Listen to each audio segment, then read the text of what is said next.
Wherever moon sits, here's the BSP. Wherever moon sits, the second house from it will get activated in the 32nd year.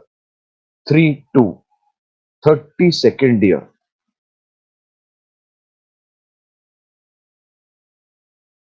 I selected moon today.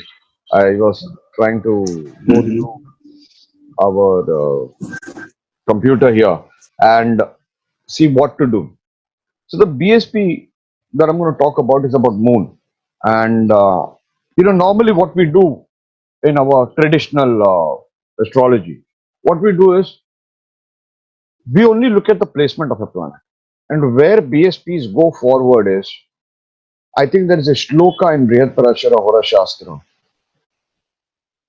where, or if you look at Ashtagvarga,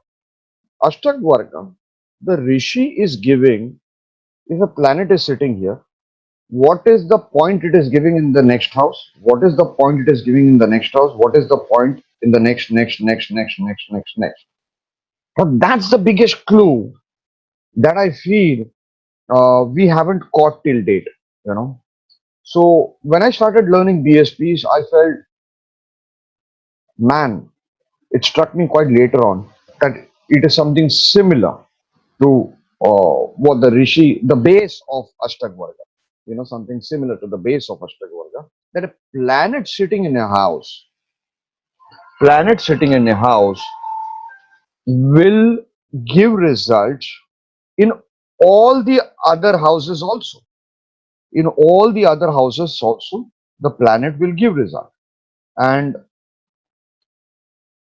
today, let us take as moon, where moon is sitting in our horoscope, and let us see what is happening in the second house from it. Second house from it. And which year it is getting activated in our life.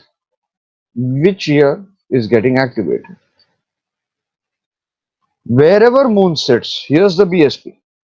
Wherever moon sits, the second house from it will get activated in the 32nd year. 3 2, 32nd year. Now let me reiterate it for the international audience that when a child is born, first day to 365 days, we count as the first year. And after 365 days will be his first birthday. So we call it the running year. So our event is based on the running year. So first day to 365 days is the first year. 365 to the next round is the second year, and so on. So if somebody is born on March 2016, so the first year will be from March 2016 to March 2017. That is how the calculation is, pretty simple. So suppose somebody is born on March 2000. So the 32nd year will be March 2031 to March 2032. I hope it is crystal clear to everybody. Anyway, let's take some example charts, and I will obviously start with the most famous chart in India, which is of Amitabh Bachchan. I know everybody gets bored with this chart or Indira Gandhi's chart or Rajiv Gandhi's chart, but for us, it's not the personality, it is a horoscope which is probably verified and rectified and accepted by most of the astrologers. We are behind the principle of astrology and not the horoscope.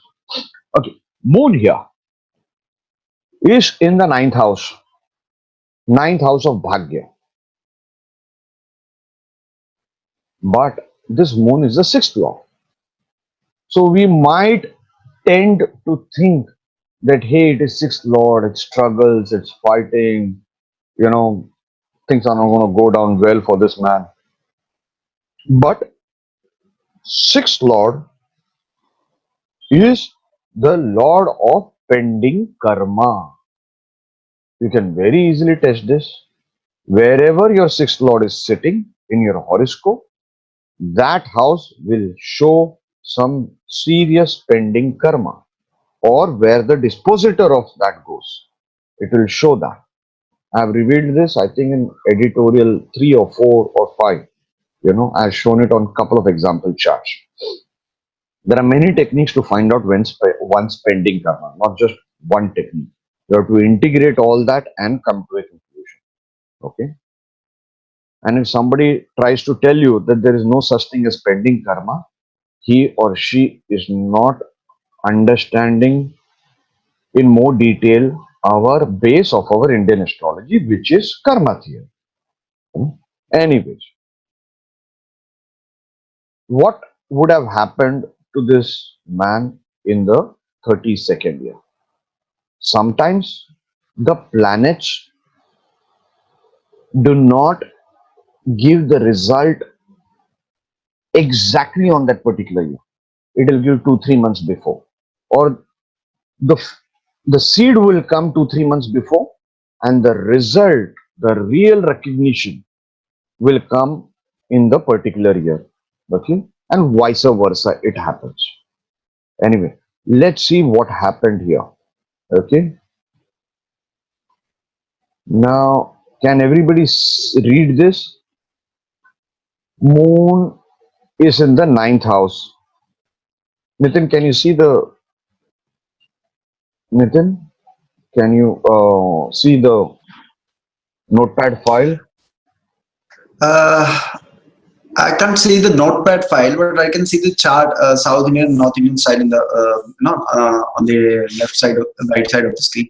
But in between, I have a grayscale. What should I say? Uh, a screen is covered. Okay, wait a second. Wait a second. Uh, Okay. There seems to be some problem with the notepad file, but anyway, I will read it out for everybody. Okay. Thank you. Thank you. So let us take it logically. Moon is in the ninth house. The second house from it is the 10th house. 10th house of recognition, 10th house of career.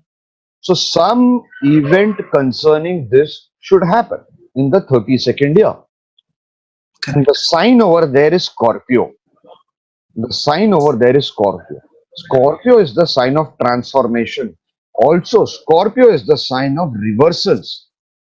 So, whatever is in this person's life can have a sudden reversal. Always remember, 8th house is darkness. Scorpio is the Naisargik 8th house. So, there can be sudden reversals here. So, what happened is 5 months before his birthday is in October, if I remember well, 2nd October, 11th October. 2nd October is Gandhiji. Okay. So, 5 months before his birthday, the movie Zanjeer was released.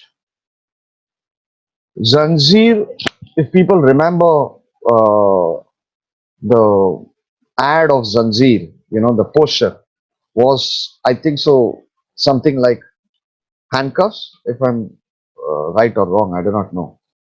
But it was a struggle. It showed struggle, is what I very clearly remember.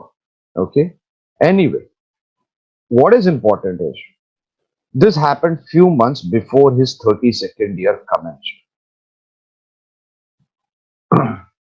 and same year he got Abhiman, another movie which was a big time blockbuster. Okay, which was in the 32nd year. Now, if you see these two movies where the changing thing in his career, it it formed what was to come of the angry young man, because you see the second from moon is Scorpio. One lot of it goes in the 8th house with so many planets. So you will see a sudden transformation. You have Mercury, you have Venus, you have Sun, the police. cop, all that kind of thing. You have Mars, Sun and Mars, all that government, Mars, the cop, the policeman, all these kind of things. And then you have Ketu. Ketu is in the Lagna. Okay. Whenever any planet sits in the Lagna, it becomes the most important planet in the horoscope. Most important planet in the horoscope. We normally forget this point as we progress in our jyotish. It's not that we don't know, all of us know it, but we forget this point. You know. Anyway, let us take. I have 3, 4 example charts. Then I would like to invite some of the viewers to share their experience with this technique. I'll repeat the technique. Wherever moon sits in the 32nd year, it will activate the second house from it. Okay. Let us take another chart. Okay. Here, it's a Libra ascendant. It's a Libra ascendant, and you have moon in the 5th house in a sign of Saturn and Rahu. Co-lord is Rahu. Okay. Second from it is the 6th house. Now, 6th house is the house of court cases, diseases, all these kind of things, struggles, problems in life. Okay. 5th house, somewhere down the line, comes to your reputation. It comes to your reputation. 5th house, moon, is bringing that energy in the 6th house. What is moon representing here? Moon is colored with Saturn and Rahu. Saturn, which is retrograde in Scorpio sign. Okay. And Saturn is not aspecting the second house from moon unless you take the trinal aspect, which, if I remember well, Parashar Rishi has given 50% aspect to. Anyway, forget that. Okay. Let us see what happened in the life of this meteor.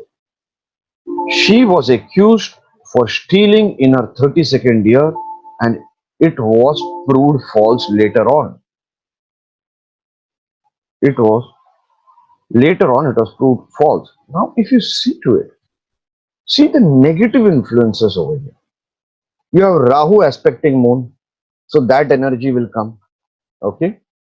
Then you have Mars sitting over there in the second house from moon. So this Mars is dispositor of Ketu and Saturn. So you have so many things happening. The saving grace, yes, one can call it is Jupiter aspecting the second house from moon. Okay. So she was accused of stealing in her 32nd year, and later it was proven that she did not steal.